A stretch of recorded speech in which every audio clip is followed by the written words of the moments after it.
전쟁에서 만일의 경우는 없지만 만약 이 전투에서 독일이 실수하거나 실패하지 않았다면 독일이 전쟁에서 쉽게 지지 않았을 전투, 서부전선에서의 영국 항공전과 그리고 동부전선에서의 스탈린그라드 전투 이야기입니다. 먼저 영국 침공의 기회를 놓친 영국 본토 항공전 이야기입니다. 히틀러의 나치가 전 유럽을 석권했을 때만 해도 유럽은 오랜 시간 나치의 손아귀에 머물러 있을 줄 알았습니다. 단 하나의 전제 조건, 영국을 함락했을 때였죠. 프랑스를 함락시킨 후 독일은 영국 침공 시나리오가 매우 중요했는데 유럽 대륙에서 멀지 않은 영국이었지만 그래도 배를 통한 상륙만이 영국을 함락시킬 수 있었습니다. 그러기 위해서는 영국에 비해서 열세인 해군력을 넘어서기 위해 영국 항공전을 보듯이 치열한 항공전을 통해서 제공원 확보가 우선이었습니다. 개전 초 독일은 영국에 비하여 압도적인 항공 전력을 갖추었지만 영국이 맞서고 그나마 버틸 수 있었던 이유는 독일의 주력 전투기 메샤스미트에 대항할 우수한 스피드파이어라는 전투기를 보유하고 있었고 또 하나는 당시에서 가장 우수하단 최초의 항공 레이더 시설이었습니다. 하지만 유럽 본토에서 영국까지의 거리는 너무도 짧아서 레이더에 잡히는 순간 이미 독일 공군민들은 영국 상공을 휘젓고 다녔죠. 우수한 전투기를 보유했음에도 조종사의 숫자가 턱없이 부족하여 미국이나 캐나다 또 다른 유럽 국가의 조종사들을 대거 받아들일 수밖에 없었습니다. 사실 독일은 항공기 숫자와 조종사 수에서 이미 영국을 압도하고 있었기에 레이더 시설도 우수한 스피드파이어도 버티는데 한계가 있어 보였습니다. 그래서 독일 공군을 상징하는 루프트와페의 괴리 원수는 철저하게 영국의 항공 전술기지와 비행장을 파괴하는 데 주력합니다. 독일의 메시아스미트 전투기는 영국의 전투기를 대항하는 것이지만 이런 역할을 해온 것이 독일이 자랑했던 폭격기 하인켈이었습니다. 영국 내 거의 모든 전술기지와 비행장을 초토화시키며 레이더로 잡혀도 비행기가 뜰 장소와 조종사가 모자라기에 더 이상의 대항을 못할 것이라 본 것이죠. 이것은 제대로 바라본 전술이었고 거의 90%가 성공을 거두는 듯 했습니다. 그렇게 버티오던 영국의 상공을 독일이 제압하지 못한 결정적인 사건 하나가 발생합니다. 폭격기의 폭탄 한 발이 빗나가면서 전술의 방향은 뒤틀려 버립니다.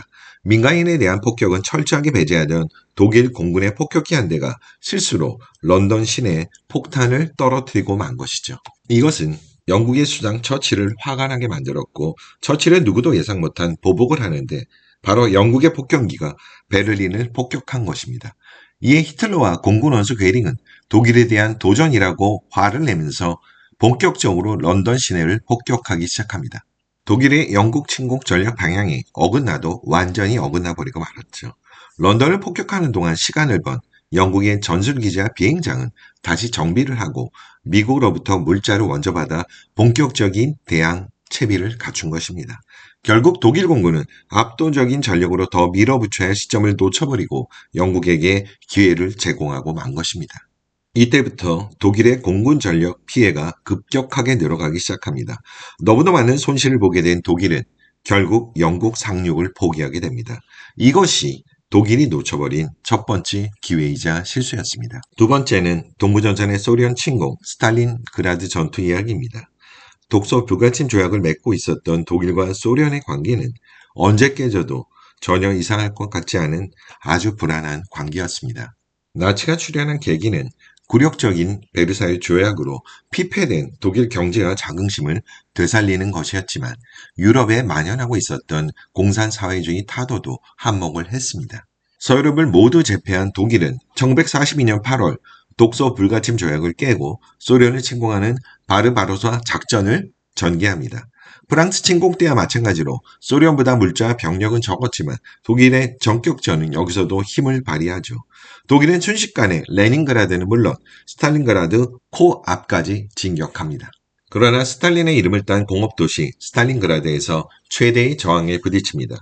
만약에 모스크바 함락이 목적이었다면 왜 이곳에 함락에 그토록 집착했을까, 우회할 수는 없었을까 하는 의문이 들지만 사실 우랄 산맥의 공업지대만큼 스탈린그라드는 매우 중요한 요충지였습니다. 뿐만 아니라 자신의 이름을 내건 스탈린과 히틀러의 자존심 싸움이기도 했습니다. 독일 국방군의 전격전은 탱크와 극강화 폭격기 스투카를 앞세운 것으로 이런 전술은 넓은 지역에서 도시까지 밀고 갈 때 힘을 발휘합니다. 즉 스탈린그라드 도시까지의 진격까지는 그랬다는 말이죠. 소련은 독일이 속도를 내지 못하는 시가전으로 독일을 끌어들였고 이곳에서 지루한 시가전에 매달리는 동안 증원된 소련군이 도시를 포위하게 됩니다. 독일은 자신들의 유리한 싸움을 전개하지 못했고 또 하나는 다가올 소련의 매서운 겨울 추위를 전혀 대비하지 못했습니다. 8월에 시작된 침공작전이 겨울이 오기 전에 끝낼 줄 알았지만 사실은 여름도 너무 늦게 시작된 침공 시기였습니다. 이런 이유는 소련 남부 코카소스 지역, 지금으로 부르면 우크라이나 지역의 유전지대를 먼저 확보하기 위해서 집단군 병력을 세수로 나눴고 그 시기마저 늦어진 것이죠. 결국 스탈린그라드에서 발목이 잡힌 독일군의 주축군은 80만 명의 병력 중에서 루마니아나 이탈리아 병력보다 오히려 정예를 할 수 있는 독일군 40만 명이 전사하고 10만 명이 포로로 잡히는데 이 하나의 전투로 독일군이 지난 3년간 서부전선에서 잃어버린 병력의 숫자보다도 오히려 많았습니다. 뿐만 아니라 파괴되고 적에게 노획된 무기는 탱크 3,100대, 항공기 1,644대, 야포 12,000문으로 독일 생산량의 3개월에서 6개월치를 잃어버리죠. 히틀러의 자존심 때문에 빨리 발을 못 뺀 독일군은 이 하나의 전투로 전력의 3분의 1을 잃어버리는 셈이 되었죠.